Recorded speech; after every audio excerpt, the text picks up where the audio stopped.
All right, so get ready for a deep dive into something kind of unexpected. Okay. The unexpected link between, get this, horror movies and healing. Ooh, Yeah, you heard right. interesting. We're saying that the genre that's known for keeping those lights on at night might actually be good for like our mental well-being. It really makes you think differently about both of those things, you know? It really does. This idea that something that's supposed to scare you, that's supposed to bring out fear, can actually be, like, therapeutic and good for you. It's a fascinating kind of paradox. Yeah, it really is. Yeah. And to help us with this, to help us kind of untangle this whole paradox, we're going to someone who knows a lot about both sides of this, and that is Dee Wallace. Right.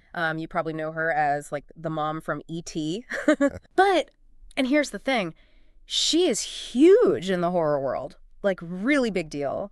And on top of that, he's a healer. Okay. So talk about containing multitudes, right? Yeah. How does she see those two worlds, which most people see as like polar opposites, right? Yeah. How does she see them as harmonious? Exactly. And Where's the bridge? well, so she has this great example about her daughter when her daughter was little. They were watching The Little Mermaid. Mm-hmm. And, you know, like when Ursula would come on, her daughter would get a little, nervous. Sure. But she was like so captivated, and she would, like, her daughter kept saying, "Mommy, lady get big part, lady get big." Like, she needed to see that transformation. Wow, interesting. Even though it was scary. Even though it was scary, yeah. But it's like she was drawn to it. And I thought that was such a great, example. And what a perfect illustration of, even as kids, Yes. we're drawn to these scary, intense moments. Yes. But we want them within the safety of a story. Totally. And having a parent there, Yeah.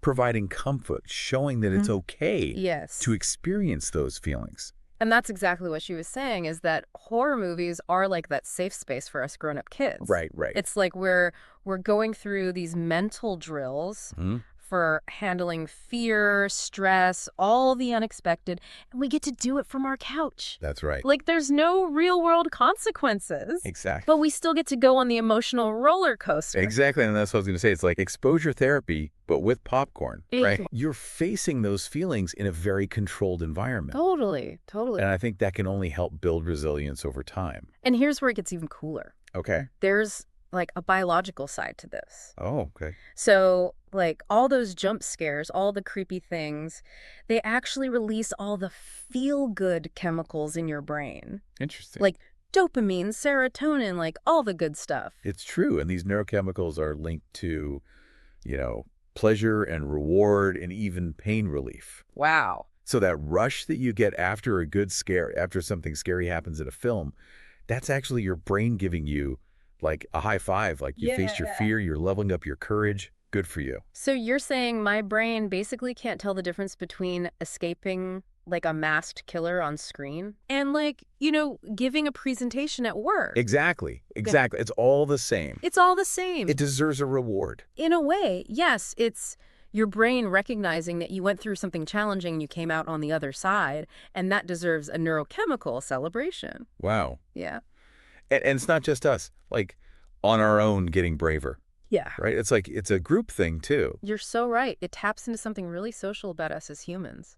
Totally. Think about it. How often do we watch scary movies together with friends, family? Oh my God, all the time. Like movie nights, huddled into the blankets, like grabbing each other. Like when the scary part happens, it's like a whole thing.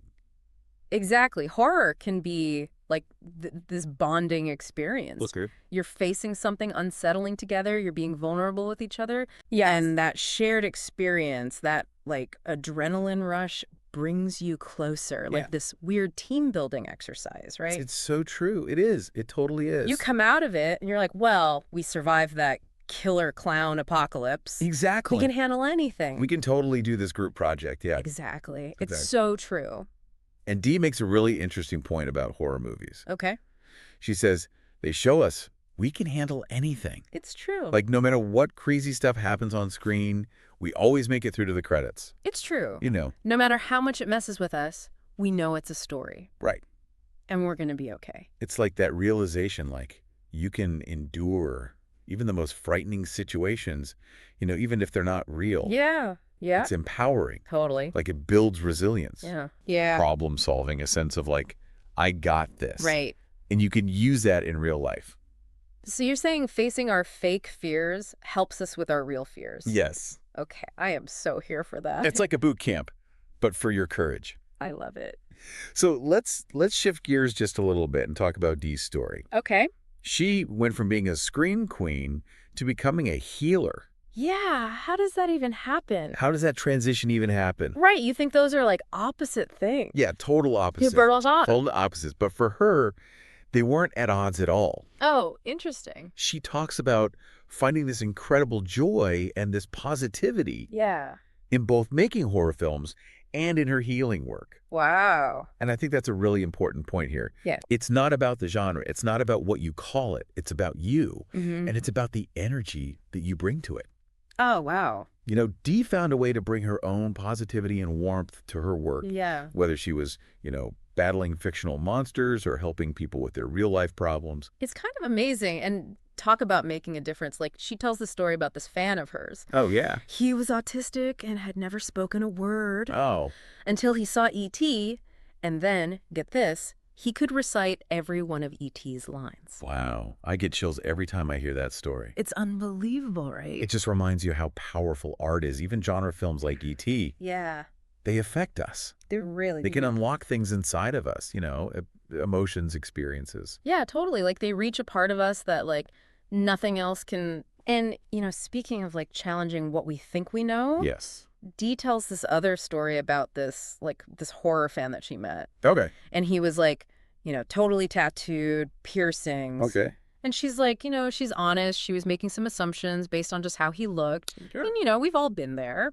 Of course. But then he tells her about this work he does with kids, Okay. underprivileged kids, and how he takes them to the movies and he gives them all these opportunities. Oh, that's awesome. And it's just like this reminder, like, don't judge a book by its cover. Exactly. Like, you would never know that this guy was out there doing all this good stuff for these kids. And that he loved horror films. I know, right? Exactly. It's amazing. It reminds you that horror fans, who are so often stereotyped as being hardened or, whatever. Right. They can be the most compassionate and empathetic people you'll ever meet. So true.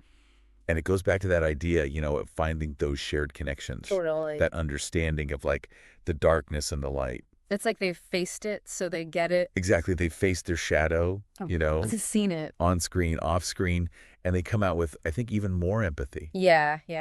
Totally. And I love how Dee brings this, like, spirit of generosity. Yes. And compassion. Like, she walks the walk. She does. You know what I mean? She really does. And she talks about this piece of advice she gives to young actors. Okay. Which I think is something we should all take to heart no matter what we do. Okay, I'm ready. She says, what can I give today? Wow. It's like she's saying we all have something we can give, Yeah. Whether it's like helping somebody or listening to somebody or even just smiling at somebody. Like, just go out and be open-hearted about stuff. Yeah, and approach the world with that kind of openness. Yeah. And it makes you wonder How's that? if there's like a connection between these two sides of Dee. What do you mean? You've got the horror icon, and then you've got like the healer. Oh, you're saying it's not just a contrast, but maybe it's like they're connected somehow. Yeah, like maybe one kind of feeds into the other in a way. Okay, I like that. Think about it. Horror lets us, like, face our fears, but safely. Yeah. It gives us those, like, feel-good chemicals that we were talking about. Right. Helps us bond with other people. Right. It teaches us to be resilient, and it even encourages us to, put more love out there in the world. Okay, I mean, when you put it like that, it's like horror movies are like our secret weapon. Right. To become better people. It's like superpower in a way. Totally. Like, they're not just movies, they're like self-help. Yeah, exactly. It's wild. I love it. It definitely makes you think about horror movies in a different way. Totally. Than we usually do. Yeah, for sure. Like, maybe there's a lot more to them than we realize. It's like we always talk about, like, oh, you can learn so much from, certain types of movies. Right. But, like, what if horror movies are, like, low-key, like, really good for us? Yeah, exactly. And that's something I think we can all, keep in mind the next time we watch one. For sure. For sure. And, hey, maybe even seek them out for that very reason. There you go. Well, on that note, this has been such an interesting deep dive. It really has. So much to think about. Lots to ponder. Yeah. We'll leave it there for now for you all to consider.